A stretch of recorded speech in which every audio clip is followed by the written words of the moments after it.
There we go. So sorry we were late, everyone. Welcome to a very special edition of Grassroots Motorsports Live. I'm JG Pasterjack. We got Hayward Wagner coming on in just a couple of minutes. So here is what Hayward sent me just moments before we were ready to go live. That's not going to focus on that, but it's basically a Microsoft screen asking him to verify his identity and do some updates. So basically, when Hayward went to log on to his Skype, Microsoft said, no, thank you. So but we have him on audio. We've got the show must go on. This is going to happen. Hayward will be on in just a minute. In the meantime, how have you been? It's so great to see you. Very special edition tonight of GRM Live presented by CRC Industries. They are right down here, of course. Check them out online at crcindustries.com. They make all kinds of great products for your shop, for your trailer, for the racetrack, whatever chemicals you're using on a car. Please, please, please do us a favor and support the folks that support us. And check out some of that CRC stuff. So I see a lot of our regulars here, a lot of our former regulars. You know, we are not doing live shows as much as we used to anymore, but we have a very active YouTube presence. Nonetheless, we're dropping videos a couple times a week. A lot of produced stuff, a lot of pre-recorded stuff. We're trying that out for a while. So if you are not a subscriber to our YouTube channel, go to youtube.com/Grassroots Motorsports. Hit that subscribe button. We would definitely appreciate it. All right. Got my first birthday wish here from Carl over on YouTube. But I have all of your comments and questions over here. I got the YouTube gang over here. I got the Facebook gang over here. So whatever questions you have for Hayward this evening, we will be able to relay them because we will be talking to you guys. So John says that Hayward made a special banner for me, but I guess I don't get to see that tonight because Bill Gates ruined everything. So let's see if we can actually get him on here. And I think those are the buttons I pressed. We got some stock photography. Hayward, my friend, are you there? I am indeed. Can you hear me? Yes, and everybody else can hear you too. Unbelievable. Yes, John is correct. I had a full banner presentation. I had fireworks. I had a full 50th birthday regalia going, and no dice. You know, I'm never going to see it, so you can just keep embellishing whatever that could have been. But I definitely appreciate it. But tonight, you know what? Tonight is not about me, despite the fact that it's a huge milestone in my life, and I'm here working during it. But tonight is about you guys at the SCCA. Of course, even in Florida, we have the off season. I miss it. My car is out here in several big pieces. I'm waiting to get back on track, and tonight we're going to talk a little bit about just what you guys have going on this year in 2020 for the SCCA. And you know, social media, I've been seeing a lot of teasers, a lot of stuff. I know Road Atlanta, the time trial is probably by the end of this show is going to be sold out. So where do you want to start? Actually, let me start somewhere right here. Let's start with people, because there's been some staff additions. You know, late last year, Mike King came aboard in Rally Solo, and like every other organization, there's an off season. Talk a little bit about the people that you guys have added, the people that have been moved around, and how they're doing coming up to speed. Yeah, you know, Mike has been a really strong addition for us. He's super well known in the autocross community. One of us stepping into that role that, for all intents and purposes, Howard Duncan has held down for over a quarter of a century now, and that's a big role to fill, obviously. I think, you know, there's this thing that happens anytime anyone gets hired into the national office. There's this period of time where you go from a member who thinks they understand how all of these things work and thinks that it's probably pretty easy just to go in there and flip a couple of switches and fix a whole bunch of things. And then you get into the national office, and at some point in time, and I'm not picking on Mike here because this absolutely happened to me, At some point in time, you just kind of realize that the people that have been working here for a really long time are real smart, and they have flipped every lever and pulled every switch to try to do the things that you thought would be easy to do. And Mike has had a bit of that process, but I think has handled it all with a lot of grace, and is really coming up to speed well. We start his programs next month with a trip to Dixie and then to Charlotte. So we're going to get him out on the road and keep him busy. And then on the experiential marketing side, a couple of shifts, we hired Kristen Poole, who was the regional executive from the Susquehanna region before. And best I can tell, I think I met Kristen at Time Trial Nationals last year. She was one of your crew helping you guys out there. Awesome. She was the event manager for Time Trials Nationals and did a fantastic job there. And she may be the first full-on actual degreed, experienced, actual honest-to-God marketer that we've had in the office in quite some time. I came to marketing for the organization through the experiential path. Reese Whiten and Eric Krill were both kind of writers, the PR guys, more on the journalism side. And this brings somebody into the office who really has some understanding of marketing tools, marketing skill. And that leads me to the first thing that I can actually announce tonight. Okay, let's do it. And actually, I know the feeling too, because we just hired somebody in marketing as well, and it's crazy working with somebody. Even though I've been doing this for 30 years, and then somebody else comes in that has, especially in an area that might not know our patterns and our culture as much, but it's like, oh my God, why didn't we bring you in before to do the stuff that we clearly didn't know how to do? So yeah, we got a couple questions stacking up here, but let's get to what is your first big announcement that you would like to drop on us.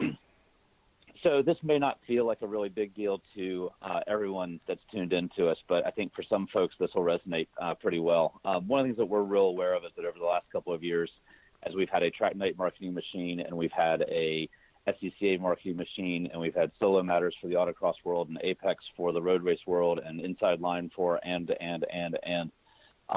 we feel like people are maybe getting a little saturated on email from SCCA, and since quite a bit of that has been sent on my name, I was pretty enthusiastic in working through this. So one of the things that one of our major focuses for 2020 is to consolidate all of this email traffic down to just a couple of channels. And the centerpiece of this is the up to speed concept. So I just posted a link there in the chat, scca.com/up-to-speed, which is a opportunity for folks to get one newsletter a week from SCCA with content from GRM, with content from our partners, really focused on how to be involved with SCCA, how to take steps in different directions, different programs.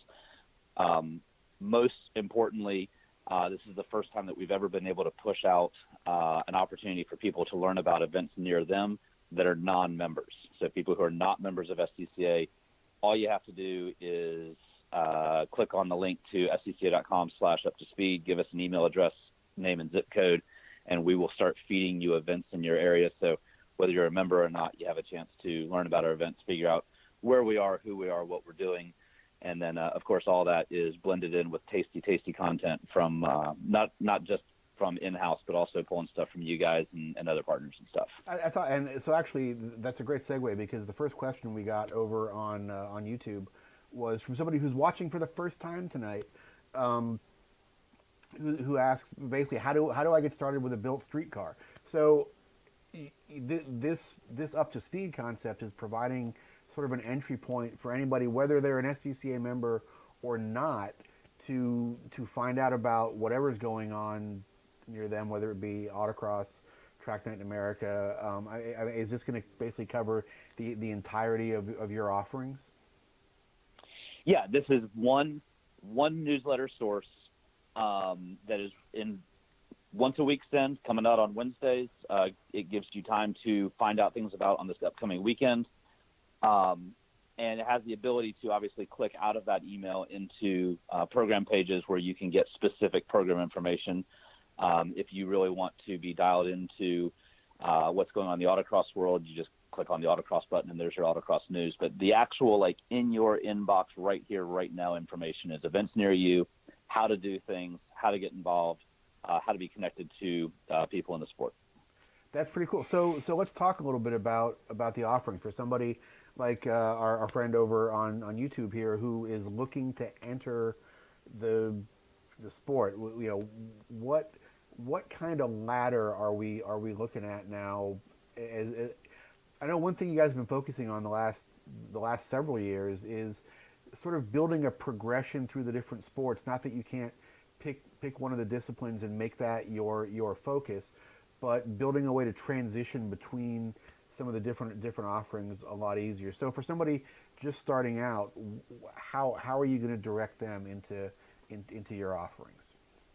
You know, I love that question. I was talking to my favorite person earlier today about this kind of thing, and the thing that I kind of realized as I was explaining the landscape was that we really have, over the last 75 years, kind of backwards built this ladder from starting with people driving their driving street cars to the track to race them, and that evolving into this really like regimented racing-minded rule set that limited a whole lot of access. And over the last 10 years, really, we have kind of unwound a whole lot of that, and now we're able to offer everything from I'm curious. I would like to see what it's like to drive on a racetrack. I would like to see what my car can do on a racetrack. Just very simply, I want to drive on a amazing piece of asphalt with no state troopers or oncoming traffic, all the way up to I want to be a national champion.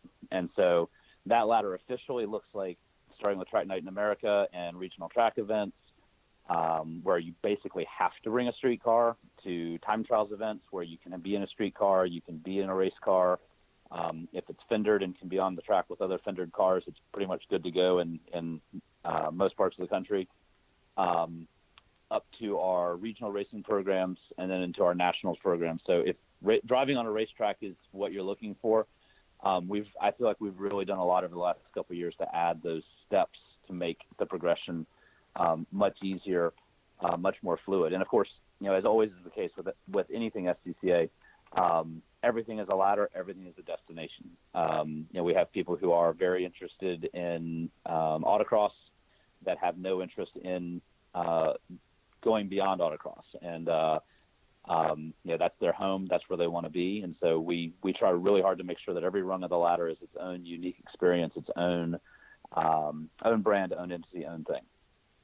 And somebody's asking, what if they have a convertible and can't go on track? I mean, there are sort of options for everybody, whether it be low speed stuff like autocross, but there are some options to driving at some of these track events for folks. Maybe there's some safety gear that may have to be added, but let's talk a little bit about the vehicular barriers to entry. I mean, I've been to Track Night in America events where people are out there in SUVs and minivans too. So the barriers to entry are fairly liberal, aren't they? Yeah, we've had a fairly small Facebook dust up over the last week or so about an SUV at Track Night ruining the fun for everyone else. So yeah, that's a thing. But we I just saw that Kathy Barnes joined in, and she may have some opinions here on what cars we allow on track and when and how and what. But the long and the short of it is, if you are in a vehicle with factory provided rollover protection, that's your Porsche Boxster, your S2000, anything that has factory installed anything that the factory calls rollover protection, you're good for Track Night. If you're in a 2006 and newer convertible that's a 4-cylinder or normally aspirated or a 4-cylinder, you're good for Track Night. The only time that you have to start adding safety gear, rollover gear, is if you are in a pre-2006 car that has no rollover protection, i.e. NA and B Miata, or if you are in a 2006 car or older that has V8 forced induction, anything like that. And of course, all this is available on tracknightinamerica.com. and we've now exhausted my technical knowledge.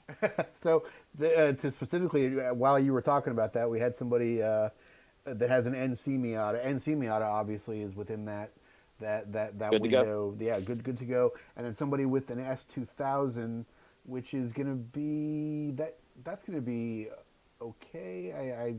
Yep. I should know every single year of S2000, but yeah, that that should be in So, the wheelhouse there. So.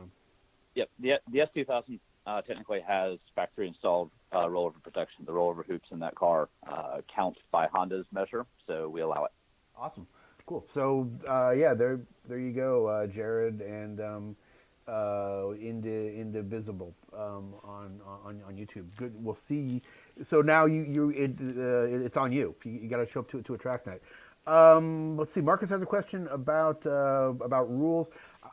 I want to get into rules stuff later because we don't want to lose all the squares here right away. But I'm going to put a pin in that.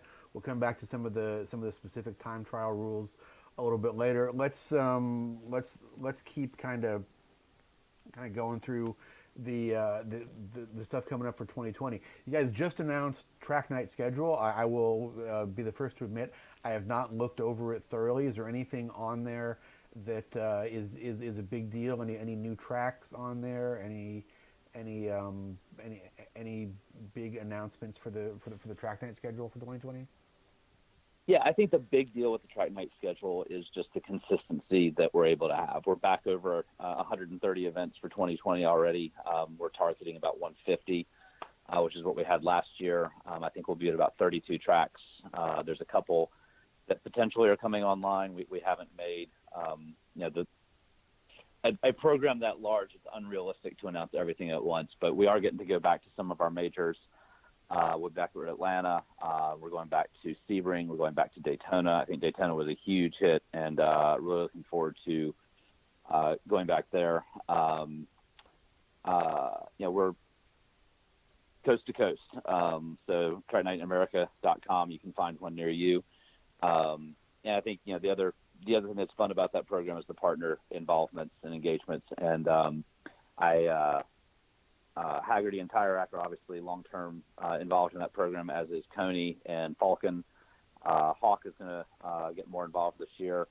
And I have the contract. I don't have the contract signed. I cannot say out loud who it is, but if you are a longtime SCCA member, we're bringing an oil brand back to SCCA that was once deeply tied to the runoffs through the track night program. So we're really excited to make that announcement hopefully later this week.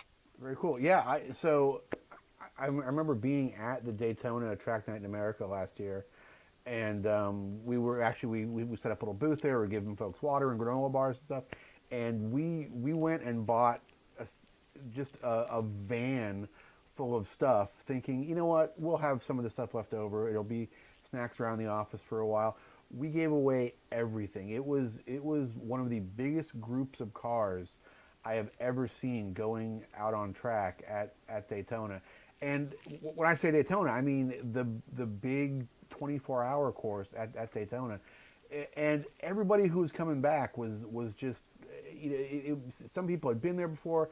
Some people had never experienced anything like that before. It was amazing to see so many people getting to experience something that a lot of them had only ever seen on TV before in their car. So yeah, it'd be very cool to have you guys back at Daytona this year. Yeah, that's one of the things that we tried really hard for with the program from the very beginning, was to make sure that it doesn't always work out this way, but we want to run on the racetrack that you watch on TV. We want to run on the full configurations. We want to make sure people get an opportunity. If they're going to go to a bucket list location, they drive on the bucket list track when they get there. And we've had a lot of success with that. I think Daytona, we had about 120 cars the night that y'all were there. We're typically about 105 when we go to Atlanta. We went to VIR and had a great turnout last year. I'm not sure if we've officially made an announcement on VIR yet or not this year, but I know that we're working on that. I'm watching the comments for JK or somebody to tell me that I should probably read my emails, and it's probably already in there somewhere. So, but yeah, it's a really fun program. I really enjoy it both as a participant and as staff. And I saw a track named here that I won't reference directly, but the biggest challenge we have when we don't go to a track is whether or not they're able to rent to us on the hours that we're looking for, that 4 to 8 window. Some tracks have policy against it. Some tracks have sound issues. But I believe that we are at every single track in the United States that can rent us a 4 o'clock to 8 o'clock window. Yeah, and Sean on YouTube asked, how is driving on the track at night compared to driving in the day? When we say Track Night in America, that's the name of the program. It's Track Twilight in America. Yeah, is maybe the more accurate description. But yeah, I had a pretty big panic attack the day before they announced it, because one of the things I believe as a marketer is you call things what they are, and I was really concerned that people were going to be showing up at dusk hoping to drive after dark, and so I wanted to call it Tractor Noon, but no one would go along with me, so we stuck with the original name. So another great question over on YouTube, which is going to lead me into the next thing. We'll talk about time trials, but Dennis wants to know, with regards to track night, there are some different distinctions even within track night from novice, intermediate, and advanced groups. Yep. Who's in charge of that? How do you know you're ready to move on? How much sort of self-awareness is involved in climbing that? And then if you're somebody that wants to make a jump to competition, how do you know you're ready for that, both skill wise and I guess emotionally? Well, I don't know that you're ever emotionally prepared for competition. I mean, that's yeah. I mean, track night. One of the things I really love about track night, and it's something that we get both some pushback on and a lot of celebration of, is that we let people pick their group.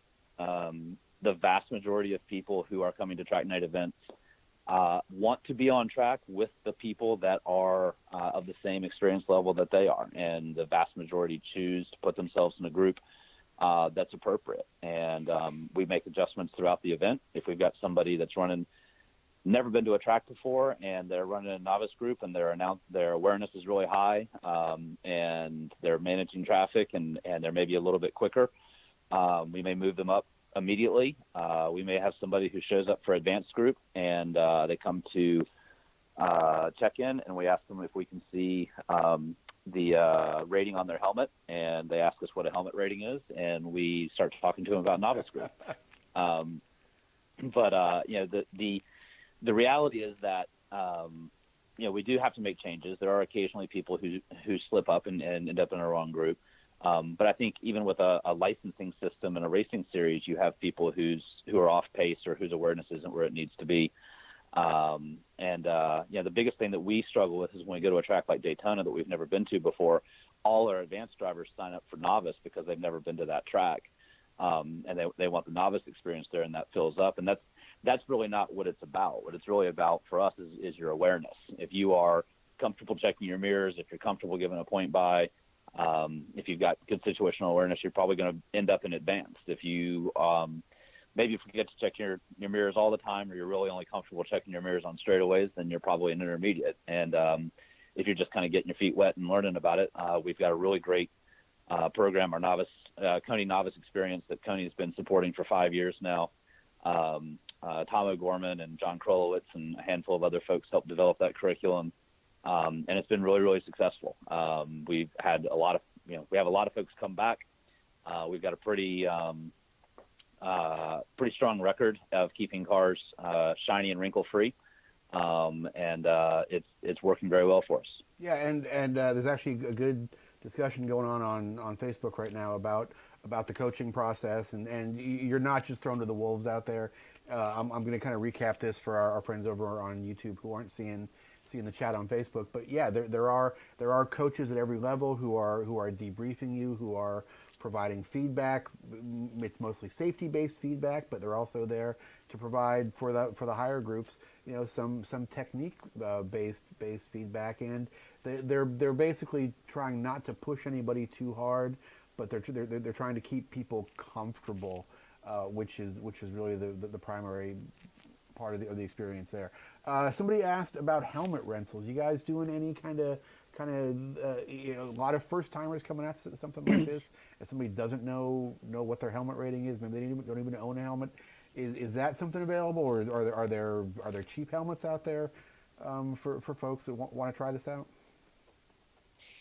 We generally don't provide helmet rental or loaners for anything that goes on track. Loaner helmets are a huge part of autocross, where you're at a $35-40 entry fee, and it's truly a try it before you buy it kind of thing.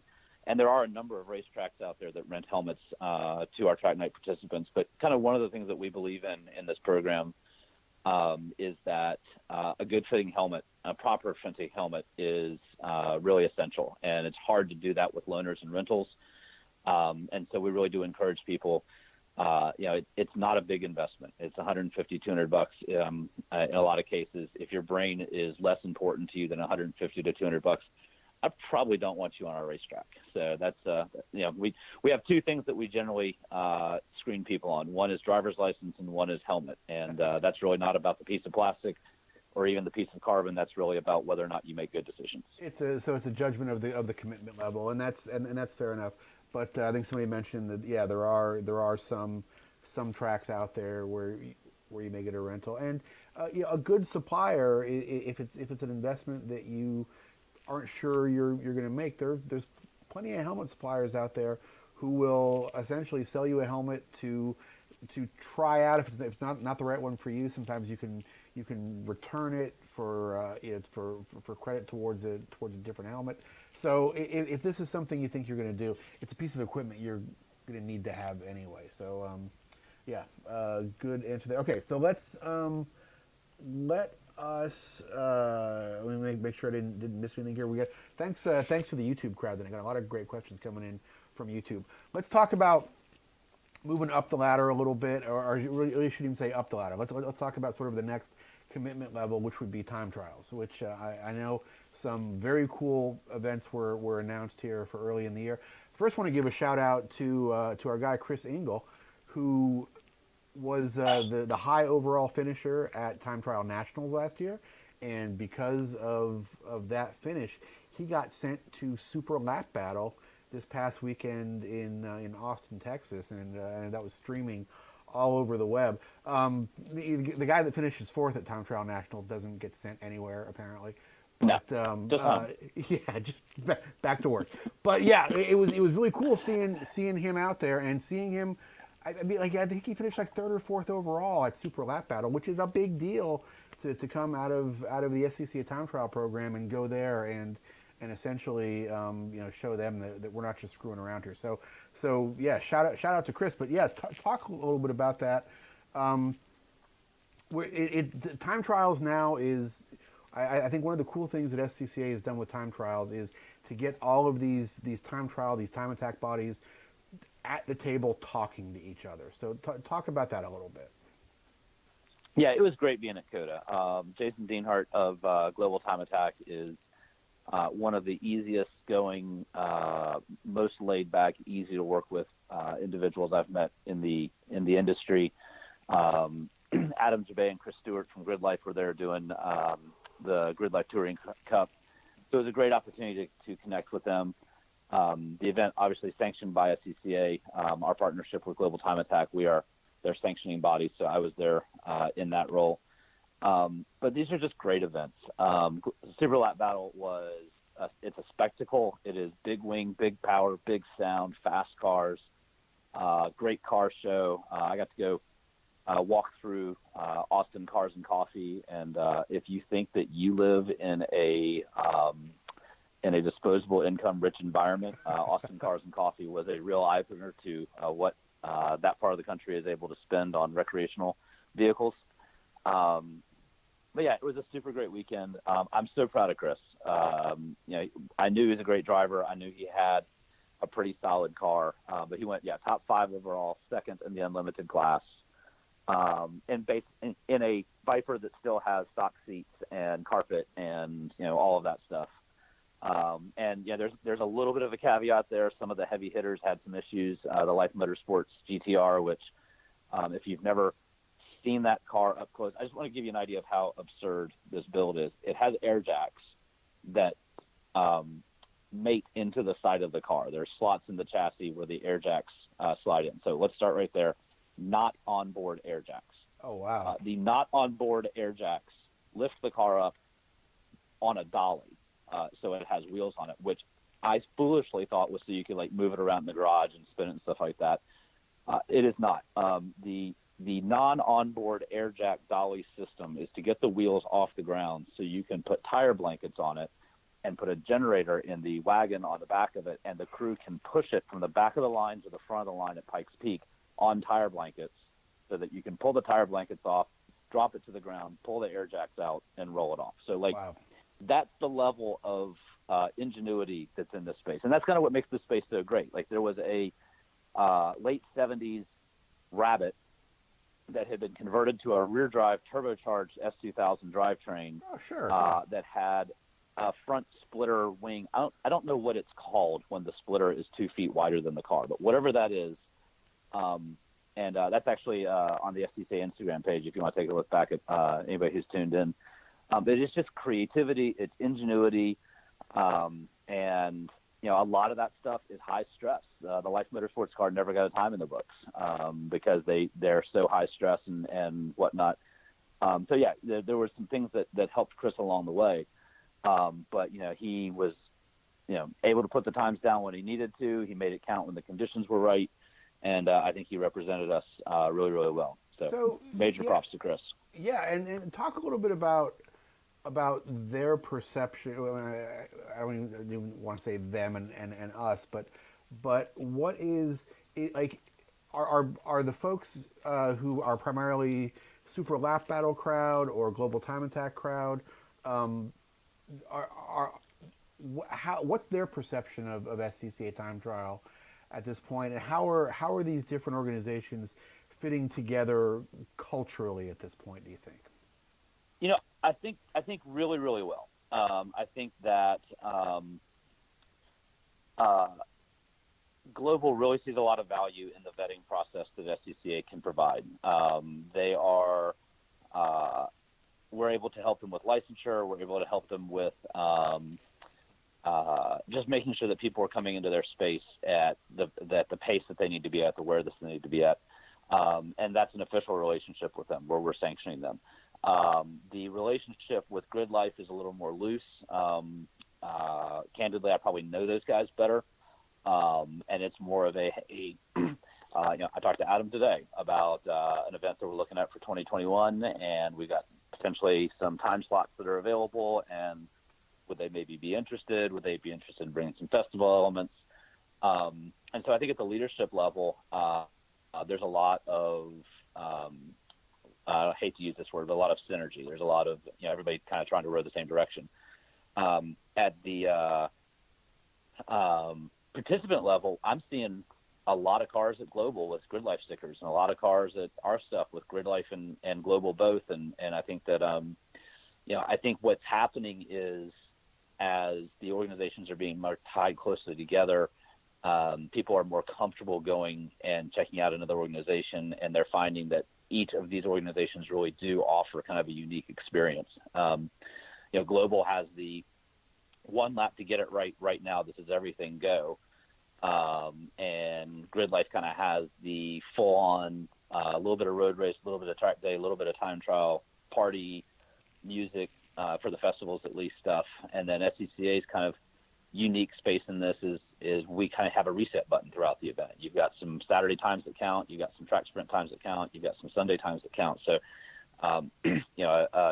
just really different takes on it all. Awesome. Yeah. And question from YouTube over here. YouTube popping tonight. One of our Florida guys, lots of tracks around, interested in running some laps. Is it pretty novice friendly? So as a Florida resident, I can say that this is an incredibly active area, starting honestly almost now. Central Florida has a fantastic autocross program. South Florida has a great autocross program. North Florida, South Georgia have great autocross programs. Starting in the next couple months, there's going to be track events at Sebring, at I keep wanting to call it Moroso. Palm Beach International Raceway has a very active Track Night in America program. Time trial events at Sebring, time trial at Daytona in the summer, which was amazing to run last year, to actually run run SCCA time trial laps at Daytona. So yes, if you are a Florida resident, there are plenty of opportunities for you to get on track, and I would, yeah, probably the easy button is to hop on to where is it? I forgot already. Hayward, what's the website? Uh, So we've got a few, but if you go to scca.com/up to speed, that Up will to get you on the speed. mailing Damn list it. that will Yes. feed you the events that are near you. Yes. Okay, there we go. Hayward Bird over there. Yeah. So yes, scca.com/up to speed, and that gets you stuff on what's near you. Okay, back to time trials.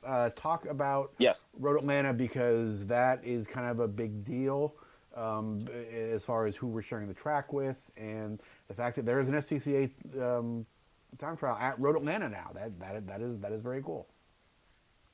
So I'm going to take a teeny tiny step back before we go forward and say that I want to mention our Auto Club event because yeah. I think that's going to be a really rad experience as well. We're going out to Southern California, running the Auto Club March 27, 28, 29, something in that neighborhood. We're going to run the infield 1.1 mile course on Saturday and give people a ton of laps there. We're going to do a track sprint Saturday afternoon. The guys at CSF Cooling out there, we got the introduction to from Global Time Attack, are going to host us on Saturday night. Brace yourself, we are renting a taco truck. So we're going to bring the time trials coolers, and I think everybody knows what that means. And we got a taco truck and at their manufacturing facility.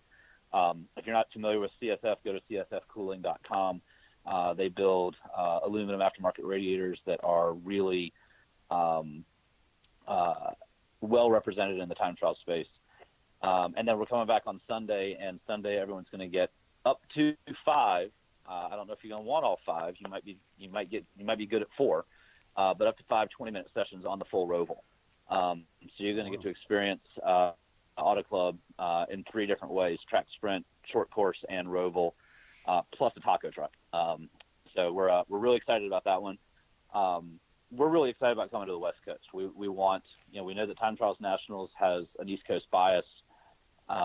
It's not a real big secret that SCCA membership is skewed towards the East Coast, so we wanted to put that in a place where we could so that we could maximize our draw. But we want to have a West Coast event that has the same feel and has the same experience. And we're starting an Auto Club.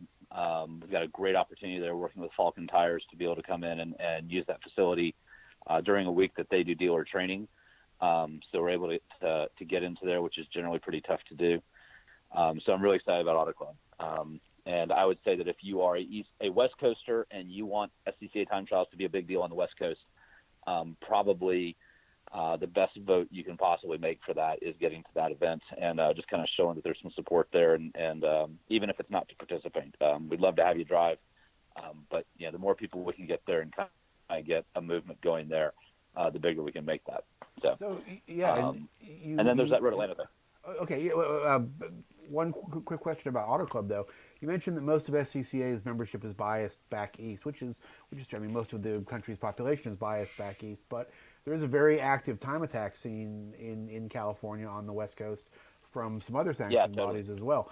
What kind of interest have they shown towards this event so far? I think that one of the things that we've kind of stood firm on from the beginning with this program is that we're not really looking to snipe people from other organizations. We love to have the crossover with Grid Life and Global Time Attack, and we're definitely talking to the global teams that are out there about getting there. I have personally invited the Giant Wing turbocharged S2000 powered Rabbit to come be a part of that event. If that doesn't boost the entry count by 10 people right there just to see the Rabbit, I don't know what I can do for you, really. But the crossover from other time trials organizations, it's a slow adoption process. And we welcome everyone. We'd love for everyone to be there. But we're not going west to try to pull people away from other programs. We're going to west to try to activate people that are interested in SCCA time trials. Awesome. And somebody on GP Quinney asked, they're building a 2012 Mustang, and they want to know how we got 335s in the front on our Mustang project car, and somebody answered positive mental attitude. Yes, that is actually absolutely true. Basically, you pull the fenders, and then those first couple events, you just don't worry about the funny noises that they're making. The first couple events, you run those 335s, run old tires, and stuff kind of makes things work themselves out a little bit. All right, let's Yeah, I think. let's go ahead. Well, I think I know at some point in time we're going to go down a rabbit hole of maybe a wormhole. I don't know of rules and whatnot. But I think before we even get anywhere near any of that stuff, I just want to point out that we just talked about Chris Engel, fifth overall, second unlimited at Super Lap Battle, with basically a stock Viper with some headers and some sticky Yokohama tires. We had a 100% OE equipment Camaro go first overall. When I say 100% OE equipment, I mean brakes and tires also. Go first overall at Thompson last year. People seem to get real wadded up about, well, my car's not competitive in this class unless I do this thing, and mine, I need the and so forth and so on. Time trials is such in its infancy right now. Like, it is still trying to figure out what the car to have is, what the mod to have is, what the drivers are developing, all of those things. Like, the positive mental attitude, come out, drive it, have fun, see where you stack up.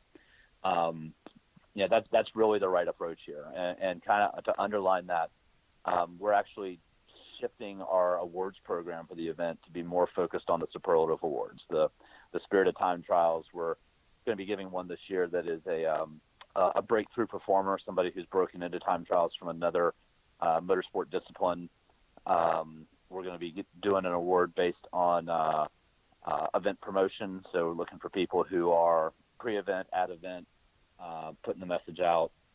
Those are the things that right now where this program is, that's what's most important to us. We want everyone to have a blast on track and have fun and set personal bests and all those things. But the behavior that we're looking to award the most is not necessarily the person with the smallest number next to their name. It's the person who made the party fun. It's the person who brought a dozen buddies with them that made everything a great weekend, or tried something new and was successful at it. All right, so that brings us back to Road Atlanta. Road Atlanta. Yeah.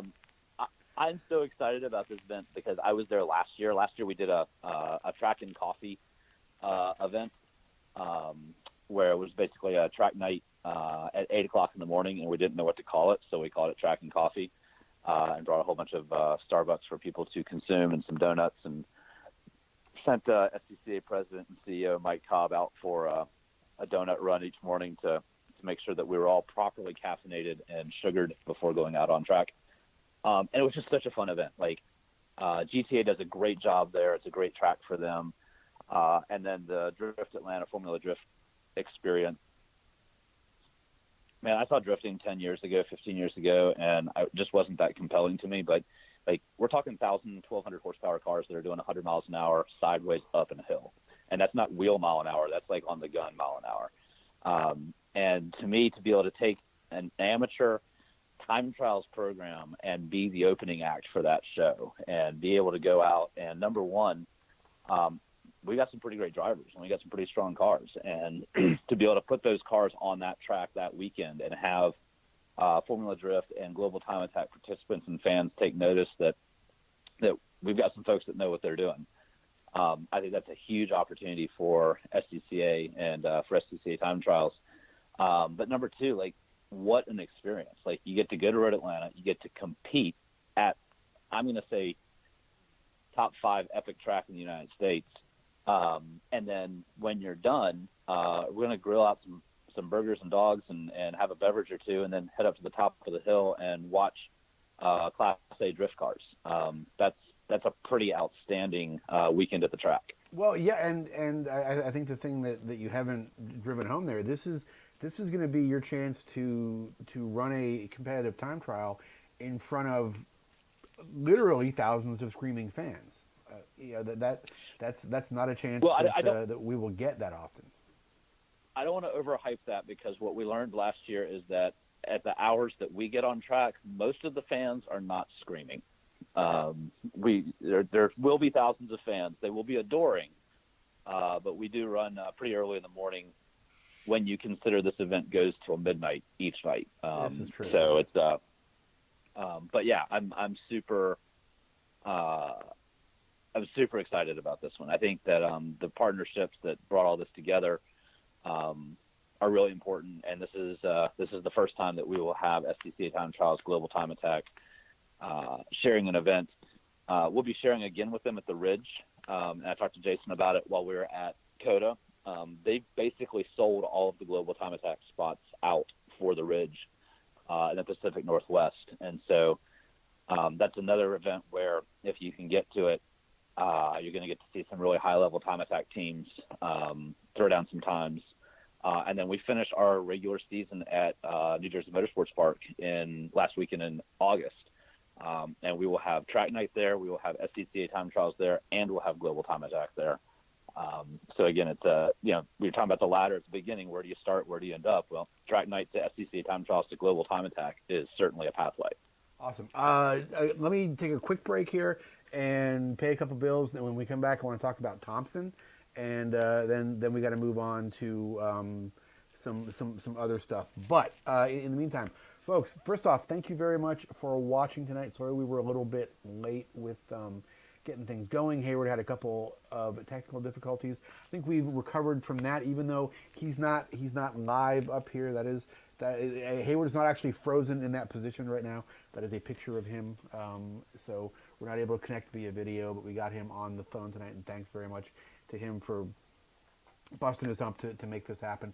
But thanks to you for being patient and letting us get on the air. So, we're not doing live shows every week anymore. We are doing them occasionally. We're doing another one 2 weeks from tonight, and it's going to be a very, very cool thing because our friends from Racers 360, Dion Von Moltke, is going to be joining us, and he's going to do some live data and video-driven coaching for some of our viewers on the air. So basically, you'll have the chance to send some videos, some data to Dion. He will analyze it, then come on and basically go through in great detail what you're doing right, what you're doing wrong, and that's something that we'll be providing for a few of our lucky viewers in just a couple weeks with our friends at Racers 360. That's going to be March 4th, I believe. And if you want to be one of the people whose data and whose video we are analyzing, watch our Facebook page, watch the website at grassrootsmotorsports.com over the next week or so.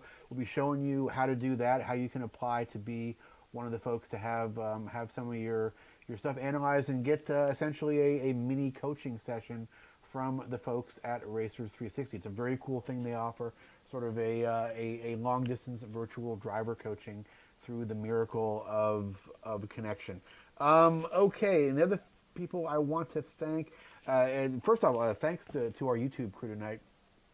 Guys are killing it over there. Thanks for hanging out. I want to thank the folks from CRC. Of course, before every show, we clean.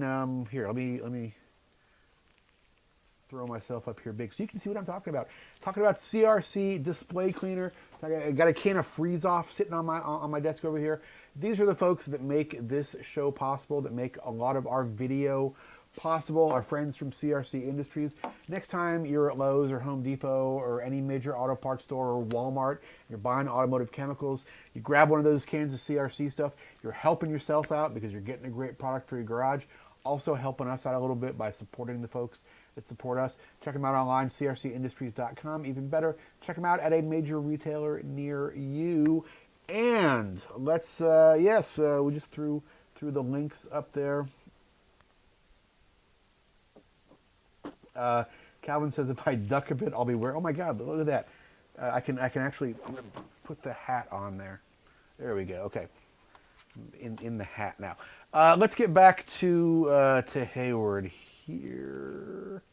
I'm not in the hat anymore. I'm tiny. Hayward, how are you? Let's talk about Thompson. Our friend Ashish mentioned Thompson. That is kind of a big deal. 75th anniversary of the first SCCA event, going back to Thompson, Connecticut, July 4th weekend. Kind of got my fingers crossed. I'm hoping to make that one myself. But tell us a little bit about the time trial up there. Yeah, it's a really big deal. SCCA was formed in 1944 in the Boston area by a bunch of guys who'd been overseas for World War II and had kind of seen and experienced British European sports cars and came back to the United States and formed an organization for the preservation and celebration and collection and whatnot of European sports cars primarily. And not surprisingly, not long after that formation, they decided that maybe it would be fun to drive them on a racetrack. And the first time that SCCA went to a racetrack was in Thompson, Connecticut, and it was a time trial. So this summer we're going to celebrate the 75th anniversary of SCCA cars going on a racetrack by having a time trial in Thompson, Connecticut. And it's I've been fortunate enough to kind of grow up in this club. I've been around it my whole life, which is just over quite actually a bit more than half the lifetime of the organization. And for me and for a lot of people, I think there's going to be it's going to be pretty cool. It's going to be really cool to celebrate the club, to celebrate the sport. And I think the thing that's most exciting to me is that we are taking kind of our in the nursery infant baby program time trials back to the place where we had our first event, which was a time trial. So there's a lot of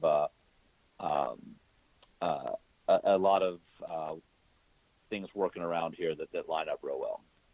Yeah, and I think for the folks that are going to be there, and I do hope to count myself among them. What a cool piece of history to be involved in.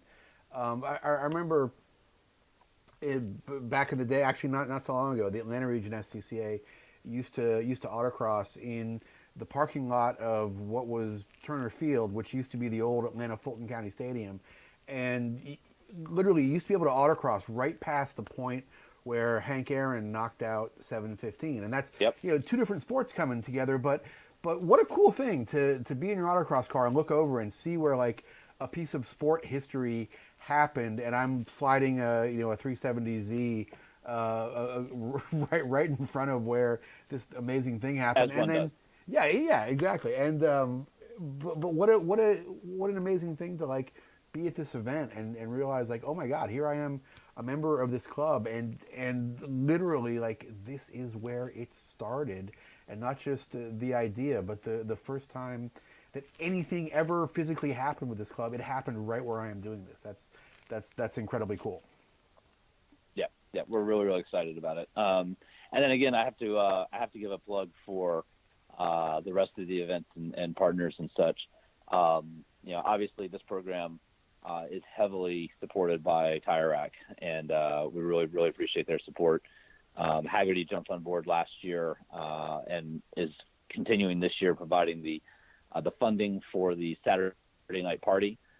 So when I say the time trials coolers are arriving with beverage, those should probably be called the Haggerty coolers. And this show's going coast to coast this year. We're going to leave Road Atlanta, go to CMP 2 weeks later. So if Road Atlanta has sold out, or if you have emotional challenges with turns 1, 12, or 4 at that track and want something that's a little bit more forgiving of errors, CMP is a great track. This is kind of a celebration track for us as well. This is kind of where the whole thing started. We went to the Southeast Division Convention a couple years ago and said, hey, we want to do this thing next year. And the South Carolina region and Atlanta region and North Carolina regions said, well, why don't we do it this year? And we thought, well, okay, we could probably do that. And they said, well, why don't we do it in May? And this was in February. And so they forced our hand a bit, but it was a great event that year. We went back last year, back again this year, and we really want that event to be a celebration as well. That's kind of the rebirth of time trials at CMP. A couple of tracks we're going to that we didn't last year that we're real excited about. Eagles Canyon in the Dallas, Texas area. Oh, cool. It's a 2.7-mile track with brand new asphalt. The Texas region has done a lot of work there. Matt Lucas and Brad Flack. Brad's actually working at the track. So we're super excited to go to Eagles Canyon. We're going to the Ridge, which I mentioned before with GTA.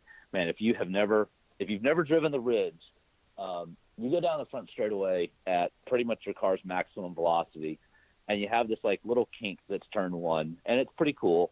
And then you have a kink that's turn 2 that's just like turn 1, except the exit of that kink is what feels like driving up the bank at Daytona. Like, no matter how fast you drive and think you can drive into that corner, gravity says you could have done it a little bit faster, and the track just kind of goes from there. It is uphill, downhill. There's a corner that the line is counterintuitive, because if you set up for the corner, if you do the typical outside, inside, outside thing, and let me know when I lose you, you'll end up in the dirt. You have to run inside, inside, outside because of the compression of the downhill. That's what sucks the car down, makes the suspension work, and so it's just a kooky, fun. It feels like a giant go-kart track built into a mountain. So anyway, I really like Ridge. I'm excited about Ridge. No, I dig stuff like that, because we don't. I'm a Florida guy. We don't get a lot of elevation change here, except the dips at the back on the backstretch at Sebring basically are the biggest elevation changes we have. It's not that long a tow for you. I think it's only about 3,600 miles. So I think you should probably circle that one. I'll leave right after the show. Yeah. So let's. We're going back to Gingerman. Oh, sorry. Go ahead. I was going to say, we're going back to Gingerman, which is exciting for us. We've had great events there with Detroit region and South Bend region, and then we're adding Nelson ledges. Wow. I don't know if you've heard of Nelson. It's kind of a thing, and I feel like I'm forgetting one or two, but it's a full schedule. That's cool. Okay, so we got to start thinking about getting out of here, because we've kept these folks long enough. But let's move on a little bit to some of the road race offerings, and I want to talk a little bit about the majors program this year, because one kind of cool thing that's happened over the last couple of years is both actually with the majors and with what some regions, it's been like we here in Central Florida do a couple of showcase weekends, which are sometimes structured around majors and sometimes not. But it's bringing a lot of the elements of SCCA competition together, and it's providing access to fans, to first timers, to novices, and it's kind of a new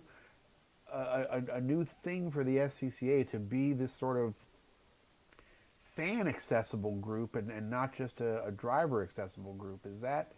Am I perceiving that right? Is that what's really happening here with some of these majors? Because it kind of seems like you guys are reaching out to a much bigger audience with some of these premier road race events. Yeah, I would make a slight change and say that fan might not be the exact right word. It's really, in a lot of cases, it's about just bringing people that are curious about the sport in, that want to learn about it and see what's going on. We will absolutely take fans, and we do absolutely get people who are fans of racing that come to tracks, no matter who's racing there. But I think more than either one of those, we want these events to be gathering points for our members. We want these events to be, if you are an Atlanta region autocrosser and Hoosier Super Tour is rolling into Road Atlanta, we'd love to have you come out and check it out and see some racing and camp out with your buddies and come to the party. That's really more the vibe that we're going for there. It's not really intended to be, again, totally good with fans, but it's not really intended to be a fan experience as much as it is a gathering of members, a gathering of people that belong to SCCA, that connect with SCCA, whether that's a past, present, or future membership. And the showcase events do a great job of that, because it allows that cross-pollination of autocrossers to see what's going on the track and throw in a track night and mix a couple of things together so that we can kind of have those cultures and tribes come together. Because in reality, we're all people who like to have fun with cars. And the more that we connect with each other, really the stronger our organization is. And actually, good segue to another great question from YouTube here is Billy's asking about a podcast you did with Ross Bentley a couple of years ago, where you talked about a transition to events that appealed to a broader audience, appealed to a younger, more experiential audience, not just focusing on the hardcore race centric people. Is that still kind of core mission? Although you, for my money, you're serving the race centric folks great. Is this working? Is this starting to? Are we seeing a broader audience coming into some of these events? Yeah, I think it's a great question. I really appreciate it, and I really appreciate folks listening to that podcast. I think I've had the privilege of doing a number of podcasts over the last couple of years, and that was one of the ones I really enjoyed because Ross pressed me pretty good on some stuff. It was a lot of fun. JG, I'm not saying you're taking it light on me tonight, but Hey, I'm Johnny Softball over here. I'm like I'm 5 Pepsis into my birthday party here. So happy birthday, JG! 50 years old. I got the oh my banner up and everything, god, man. God, I can't wait. We'll get that banner here someday. So let me answer that question a couple of different ways. Is competition important to SCCA? Yes, absolutely. The runoffs is a national championship competition.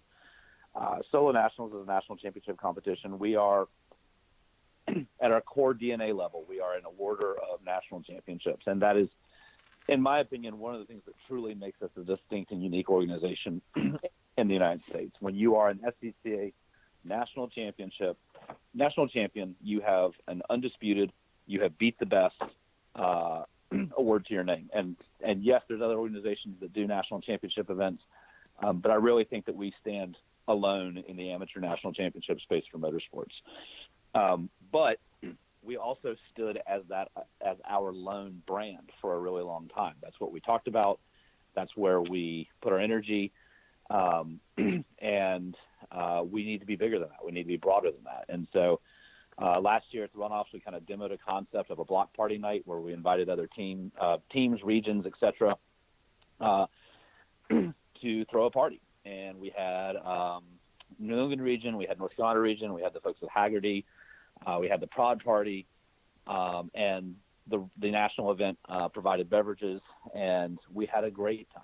We had, I'm going to guess, 1,200 to 1,500 people in the paddock that were mingling and enjoying themselves, and it was great. And those are the types of things that we need to be doing, that we are doing, that allow us to merge that holistic experience with a competition experience.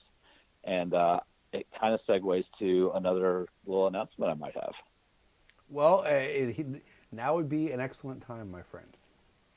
I'm pretty. I'm excited about it. I'm excited. If you notice, I'm excited. I'm excited. I'm excited.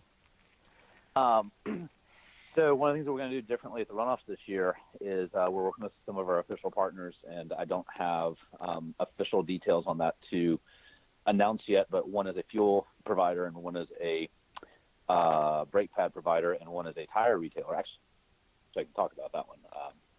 For the last couple of years, we have done Tire Rack Pole Day on Thursday, where the pole sitters get a little check from Tire Rack for sitting on the pole, and it gives us an opportunity to kind of embellish the event a bit and the TV coverage and stuff, and have Tire Rack more deeply tied to that. And as our longest and strongest partner, we're always looking for ways to make sure that we keep them well connected with all of our programs.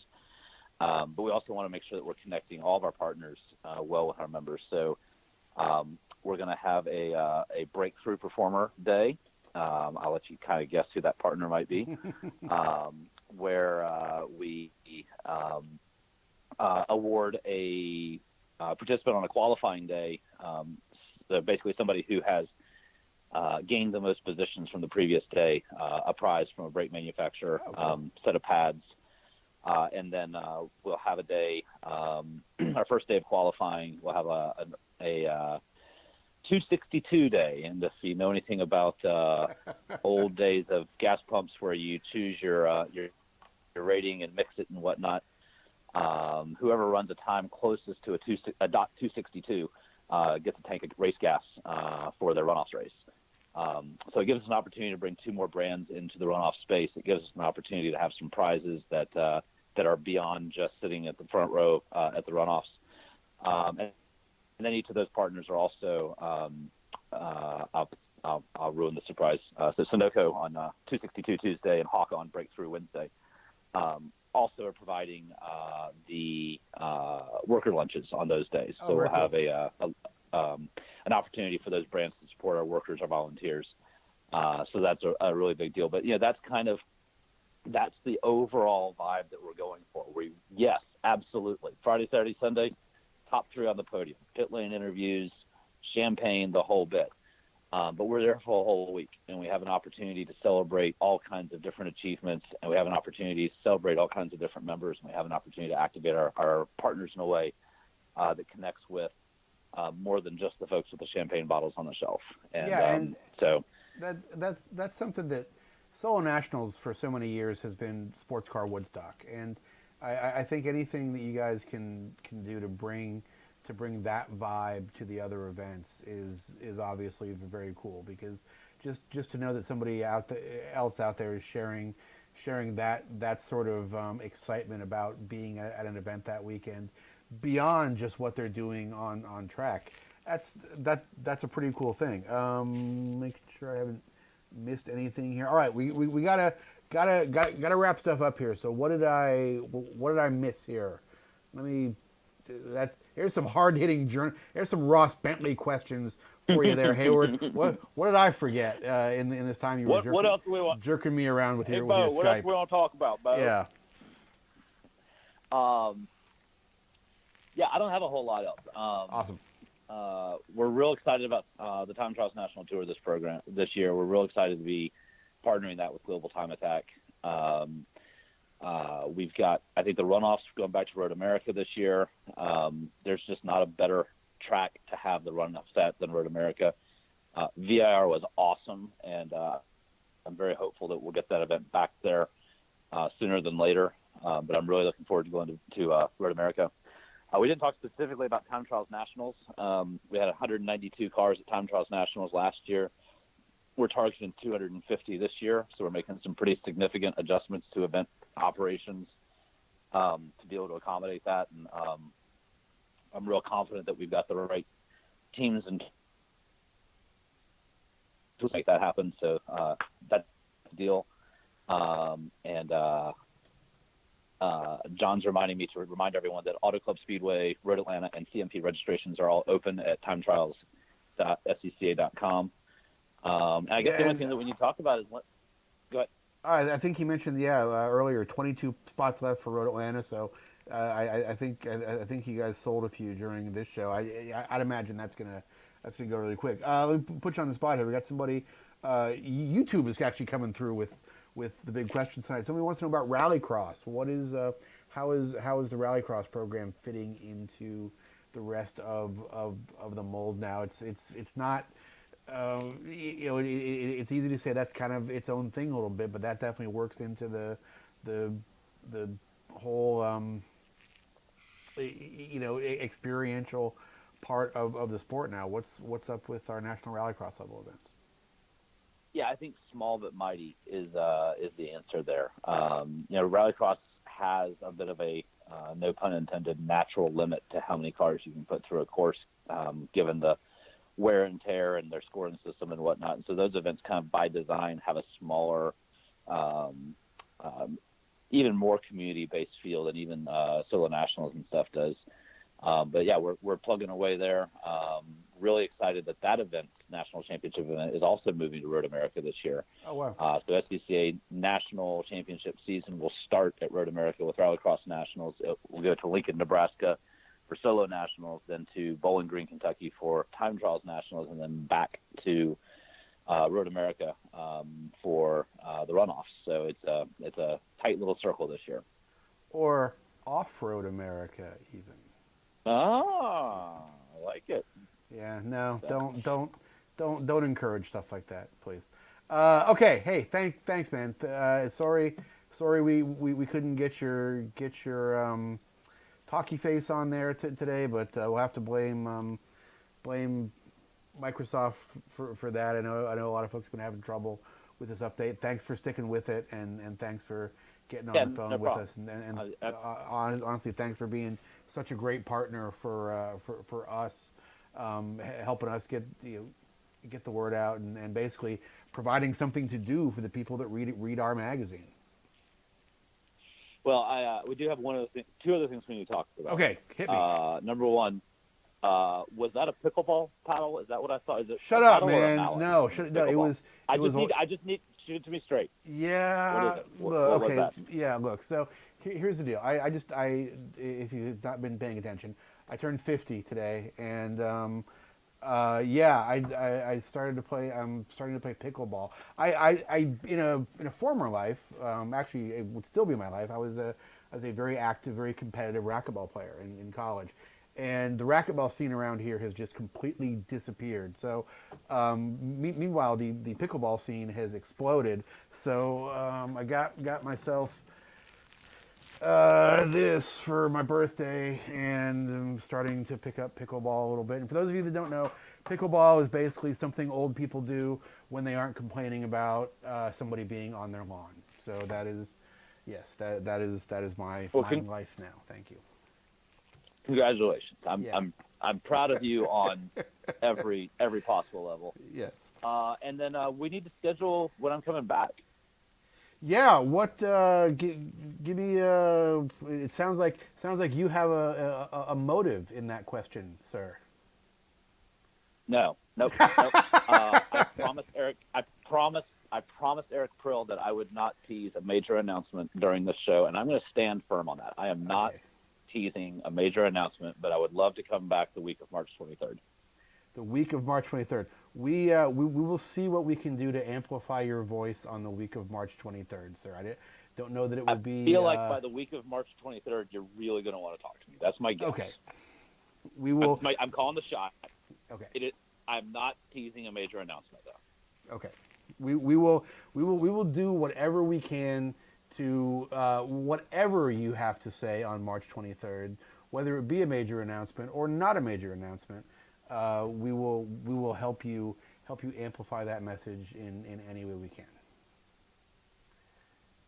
Fair enough. Love it. All right. Tom Sutter is definitely not involved. Okay. That's the other thing I need to say. Tom Sutter has no involvement in this whatsoever.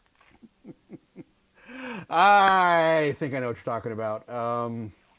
And yes, I told him he has me partially to not blame for that thing we're not talking about.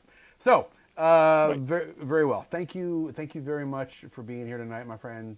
It's always a pleasure to talk to you, and it's actually a fun way to kick off the season for me because I'm a few weeks away from having a Corvette running again here. It's going to be hopefully a lot faster than last year, and looking forward to getting out to some of your events and not just talking to you about them and actually competing in them this year. So thank you very much for being here, Hayward. My pleasure. Always, right. always enjoy it. You guys are great, and we're looking forward to a really strong 2020. And we'll see a bunch of you at time trials events for sure, and hopefully see even more of you as we get into the championship season. All right, peace, brother. Talk to you later. All right, there we go. Let me get how do computers work? Hi, everybody. Thanks very much for hanging out tonight. Let me see if I missed anything here. Oh, Billy, I got a question about Targa events. Maybe if you guys are still listening, a huge part of the mix at this point. So that's going to be it, folks.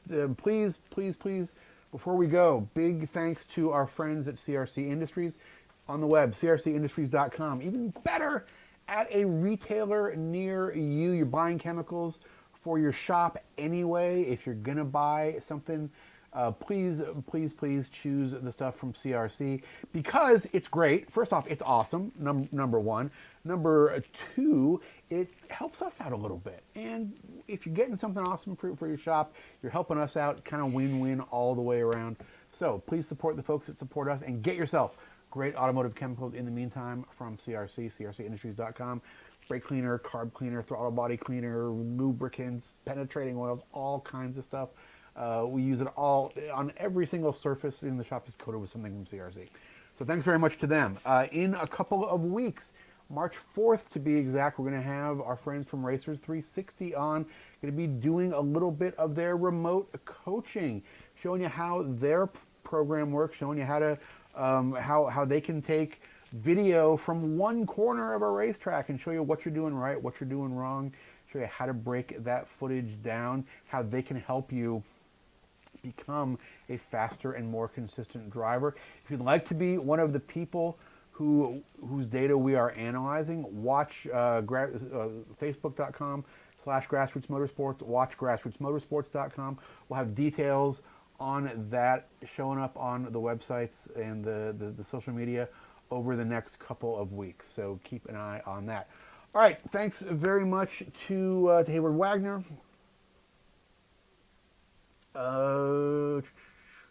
Couple of last minute birthday wishes. Thank you very much for the birthday wishes. And I will sign off with that. Good night, everybody. Thanks very much for watching this edition of GRM Live, presented by CRC Industries. We'll see you in 2 weeks on March 4th. In the meantime, if you want more GRM video content, youtube.com/Grassroots Motorsports. Hit that subscribe button. You get first access to all of the videos we are posting. We're putting up a couple a week now. Pre-produced videos, doing all kinds of cool stuff in the shop, at the track, so check those out. We would really appreciate it. Thanks very much to Colin, who is working the boards tonight, helping us out, getting some of these links up and getting some of the stuff posted. So shout out to Colin. Thanks very much for being along tonight. And we'll see you again next time, March 4th, with Racers 360. Peace, everybody. Good night.